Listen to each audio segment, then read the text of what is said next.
Hello बच्चा party, so this is your second part. ठीक है ना, क्लास 6 का हम थर्ड चैप्टर कर रहे थे, जिसके अंदर हम लोगों ने कार्बोहाइड्रेट तक पढ़ा था और विटामिन प्रोटीन ये पढ़ा था। प्रोटीन को हम लोगों ने देखा था कि वो कौन से फूड होते हैं, वो हमें बॉडी बिल्डिंग फूड होते हैं। ठीक है, और कार्बोहाइड्रेट कौन से होते हैं, वो एनर्जी गिविंग फूड होते हैं। ओके, वो एनर्जी देते हैं। उसके बाद हम यहाँ देख लेते हैं क्या चीजें हैं, vitamin and minerals. So vitamin and minerals के अंदर A B C and D minerals होते हैं, और मिनरल विटामिन होते हैं, और मिनरल्स के अंदर calcium, iodine and iron, these all are minerals. ठीक है, अब ये जो है ये भी अलग अलग टाइप के फूड में पाए जाते हैं, जो चीजें हम खाते हैं। ओके, और जब हम ये जो मिनरल्स और जो विटामिन हम लोगों को मिलते हैं ना बच्चा, और जब हम ये चीजें नहीं खाते, हमारी बॉडी में कुछ डिजीजेस हो जाती हैं, जिनको हम डेफिशिएंसी डिजीज कहते हैं।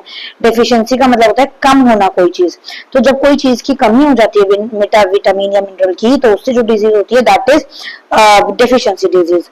ओके, उसके बाद देखो विटामिन ए इससे मिलता है, विटामिन बी इनसे मिलता है, उसके बाद विटामिन सी होता है, विटामिन डी होता है। तो ये आप लोगों को थोड़े थोड़े दो याद कर लेने हैं, सिंपल सी चीज। ठीक है, उसके बाद food component that provide energy, support growth, help repair and protect our body.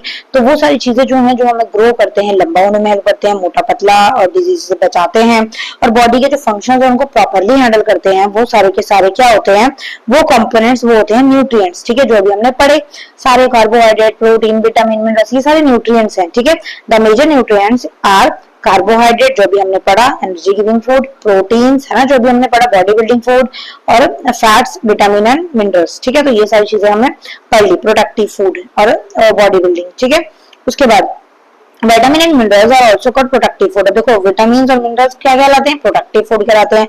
Protein क्या था, बॉडी बनाता है, तो बॉडी बिल्डिंग फूड है। कार्बोहाइड्रेट वाले जो है वो एनर्जी गिविंग है। ठीक है, अब आगे जो है हम क्या पढ़ते हैं, आगे जो है फिर से एक्टिविटी हो जाएंगे, ऑब्जर्वेशंस हैं, तो ये आप लोगों को स्कूल में करवाएंगे, बाकी इतना ज्यादा नहीं है करना आपको। ठीक है, आगे in addition to the essential nutrients our body needs dietary fibres and water. Dietary fibres also known as roughage. अब देखो बच्चा, हमारे बॉडी में सिर्फ न्यूट्रिएंट्स जा रहे हैं तो इससे काम नहीं चलता, हमारी बॉडी को प्रॉपर पानी की जरूरत है ना। पानी रहेगा तभी हमारा खून अच्छे से रहेगा, हमारी जो डाइजेस्टिव सिस्टम वो अच्छे से चलेगा। तो वो कुछ चीजों से मिलता है, और उसको जो है डाइटरी फाइबर कहते हैं। ठीक है, वो फाइबर और पानी ये हमारी बॉडी में कोई न्यूट्रिएंट्स तो नहीं डालते, बट ये हमारी बॉडी को चलाने में हेल्प करते हैं, और इन्हीं को हम बोलते हैं रफेज। ठीक है, these are not provide any nutrients to our body, however they are essential component to our food। अब ये essential तो है, क्योंकि खाना भाई बिना पानी के तो पचेगा नहीं, है ना। तो ये हमारी बॉडी में जरूरी तो है, बट ये हमारे कोई न्यूट्रिएंट नहीं देते हैं, तो इस चीज का आपको थोड़ा सा ध्यान रखना है। ठीक है, आगे roughage in our food is provided mainly by suitable plants product. और रफेज जो है वो कुछ प्लांट्स प्रोडक्ट से हमारी बॉडी में जाते हैं, जैसे ग्रीन लीफी वेजिटेबल। तो कुछ वेजिटेबल्स होते हैं जिनकी हरी हरी पत्तियां होती हैं। ठीक है, वो हो गया, नट्स हो गया, होल ग्रेन्स हो गया, फ्रूट्स हो गए, वेजिटेबल्स जो हम ऐसे खा लेते हैं रूखी रूखी सी, वो सारे रफेज का काम करते हैं। Eating food that is locally grown and plant based to the extent possible is not only healthy for the body but it also good for our environment and our planet. तो ये बोल रहे हैं जो हम अच्छा अच्छा खाना खाते हैं, अच्छे अच्छे प्लांट्स है ग्रो हो रहे हैं, वो हमारी बॉडी के लिए तो अच्छे हैं क्योंकि हमें अच्छी अच्छी चीजें मिलती हैं उनसे, बट वो नेचर के लिए भी जरूरी है, वो हमारे एनवायरमेंट के लिए जरूरी है, वो हमारे प्लेनेट के लिए भी जरूरी है। ओके, उसके बाद आता है वाटर। अब वाटर क्या है भाई, water is also an essential part to our body. It helps the body absorb nutrients. अब वो क्या हेल्प करता है, वो हमारे वो न्यूट्रिएंट्स को एब्जॉर्ब करने में हेल्प करता है। कौन, पानी। अभी बताया था ना मैंने, it remove waste from the body through sweat and urine.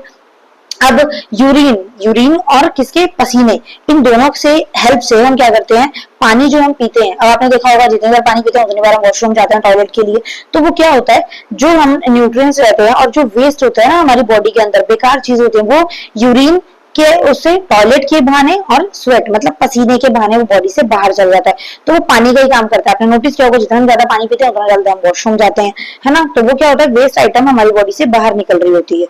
ठीक है, तो हमें रोज रोज ज्यादा ज्यादा अच्छे से पानी पीना चाहिए। ओके, उसके बाद ये आते हैं कोलथुर गोपालन initiated nutrition research in India. He analyse more than 500 Indian foods for their nutritional value. अब इन्होंने जो है ना क्या करा था, न्यूट्रिशन रिसर्च थी, और इन्होंने जो है बहुत सारी चीजें बताई थी और बहुत सारे फूड बताए थे जिनसे हमें न्यूट्रिशन मिल सकता है। ठीक है, and now a PM Poshan initiative to provide balance food in the government run and provide government school in our country. बहुत सारी जगहों पर जो है इनका जो चले हुए इनिशिएटिव जो है वो अभी भी काम कर रहे हैं। मिड डे मील प्रोग्राम चल रहे हैं। मिड डे मील प्रोग्राम जो है इनकी वजह से हुआ, और उसके अंदर जो है पता ही होगा आप लोगों को कि खाना जो है वो बच्चों को प्रोवाइड किया जाता है। ठीक है, गवर्नमेंट स्कूल्स में। आगे अब ये अलग अलग कंपोनेंट्स हमको वो करना है. Some nutrients like starch, a type of carbohydrate, fat and protein can be detected using fairly simple test. अब ये स्टार्च जो है, कार्बोहाइड्रेट, ये कुछ टेस्ट करके हम इनको पता लगा सकते हैं कि इसमें स्टार्च है या नहीं. तो ये आपके हैं, इनको आप देख लीजिएगा. ठीक है बच्चों, ये सारी एक्टिविटी है आपको स्कूल में करवाएंगे. मैं जस्ट आपको मेन मेन चीजें करवाती हूँ जो कि इंपॉर्टेंट है. ओके, ये देखिए ये पूरी एक्टिविटीज है. फिर उसके बाद आता है balance diet. That is important topic. Balance diet क्या होता है बच्चे, जब आपके खाना में सारी चीजें होंगी. अब ऐसा नहीं है आपकी एक प्लेट है, आपकी एक प्लेट में इधर पिज्जा रखा हुआ है, इधर 2 रोटी रखी हुई है, इधर चाउमीन थोड़ी सी है, इधर 2 मोमोज रखे हुए हैं और इधर जो है वो पानी रखा हुआ है. ये बैलेंस डाइट नहीं है. बैलेंस डाइट का मतलब होता है एक प्लेट है, प्लेट के अंदर आपके पास इधर चपाती है, इधर रोटी है, इधर आपके पास दाल है, इधर आपके पास हरी सब्जियां हैं और इधर आपके पास पानी है. इस तरीके से. ठीक है, ये सलाद है. Any nutrition requirement the same for everyone. क्या हर लोगों के लिए सेम न्यूट्रिशन की रिक्वायरमेंट होती है? Do you and your grand parent need the same type of same amount of nutrients? नहीं, ऐसा तो नहीं है. हमारी दादी को जो चीजों की जरूरत है इस टाइम पर खाने की, हमें उससे ज्यादा वो चीजें अलग पसंद होती हैं, है ना. हम पिज्जा बर्गर खा लेते हैं बट उनकी बॉडी पिज्जा बर्गर सूट नहीं कर सकती बिकॉज एज मैटर करती है ना. तो वही चीजें हैं. जब रिक्वायरमेंट के हिसाब से, मतलब कि एक प्रॉपर न्यूट्रिशन वैल्यू होती है जिसके अंदर a diet that has all essential nutrients, roughage and water in the right amount for proper growth and development of body is known as balance diet. जब क्या होता है, एसेंशियल न्यूट्रिशंस होते हैं, न्यूट्रिएंट्स हमारे खाने में, रफेज, वाटर, ठीक है ना, राइट अमाउंट में जब हमारी बॉडी के अंदर होते हैं तो उनको क्या बोला जाता है, बैलेंस डाइट बोला जाता है, क्योंकि वो बैलेंस होती है. ठीक है, आगे ये देखिए रोस्टेड चना है, पोटैटो वेफर्स हैं, ये सारी की सारी चीजें जो है वो क्या होती हैं, आप लोगों को देखेंगे तो यहाँ पर अलग अलग टाइप के जो है आपको फूड देखने के लिए मिल जाएंगे.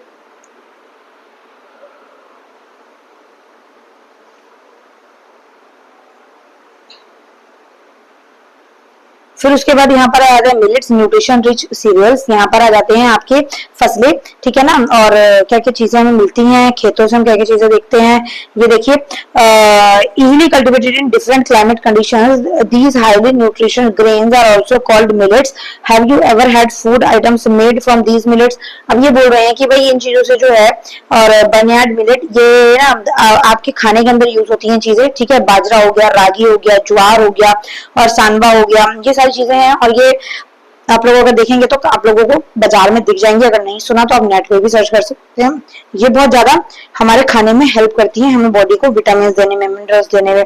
ठीक है, आयरन, कैल्शियम, जाइटर, फाइबर्स, वो सारी चीजें इसके अंदर बहुत ज्यादा होती हैं.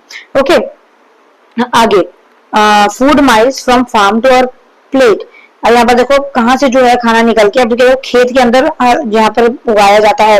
फिर उसके बाद वो फसल बड़ी होती है, फिर फसल बड़ी होने के बाद उसमें से आटा, गेहूं निकलता है, मतलब कि आगे जो है उसको, गेहूं को निकाला जाता है. गेहूं के बाद उसको यूं करके थ्रेशिंग की जाती है, विनोइंग की जाती है, मतलब कि कूटा जाता है, सो दैट उसके अंदर से गेहूं के जो दाने हैं वो बाहर निकल के गिरते हैं.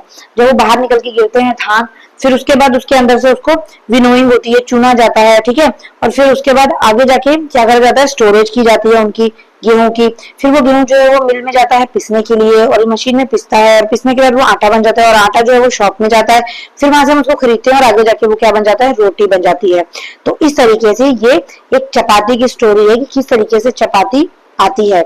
ठीक है, the entire distance traveled by a bag of wheat or any other food item from the producer to the consumer is known as food miles. food mile किसे कहते हैं, जो पूरा डिस्टेंस कवर होता है एक गेहूं के बैग से लेकर एक कंज्यूमर के घर तक का. तो उसके अंदर से जो जो एक्टिविटीज प्रोड्यूस होती हैं वो सारी क्या कहलाती हैं, फूड माइल्स. ओके, आगे many people waste food leaving it unconsumed on their plates. One must remember that the time and effort put by our farmers and our community members in getting the food from the farm to our plate. अब यहाँ पर बोल रहे हैं कि कई लोग होते हैं जो खाना वेस्ट कर देते हैं. आप लोगों में से भी कई लोग करते होंगे, है ना. खाना लिया, थोड़ा सा बच गया, फेंक दिया. लेकिन ऐसा नहीं करना चाहिए. वहां पर फार्मर कितनी मेहनत करके सारी चीजें कर रहा है, कितनी ज्यादा मेहनत करके वो फूड को प्रोड्यूस कर रहा है हमारे लिए, और हम खाना वेस्ट कर देते हैं. तो वो चीज बहुत बेकार है. हमें खाने को वेस्ट नहीं करना चाहिए. ठीक है, इसलिए उतना ही खाना लो जितना आपसे खाया जाए. ठीक है, तो कभी भी हम खाने को वेस्ट नहीं करेंगे. ओके, प्रॉमिस करो. Eat healthy, share and respect food, support local producers जो है हमारे आसपास के, जिनसे हम लेके आते हैं, उनकी रिस्पेक्ट करनी चाहिए. फूड की रिस्पेक्ट करनी चाहिए. कभी भी पैर से लात वगैरह नहीं मारनी चाहिए खाने में, हमें उसका रिस्पेक्ट करनी चाहिए. और हेल्दी फूड हमें हमेशा खाना चाहिए.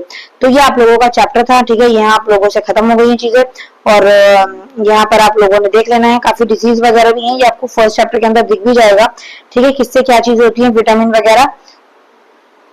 तो यहाँ से हम लोग आगे जो है वो अगला चैप्टर स्टार्ट करेंगे जल्दी आप लोग, ठीक है बच्चा। See you next video, thank you so much, bye bye.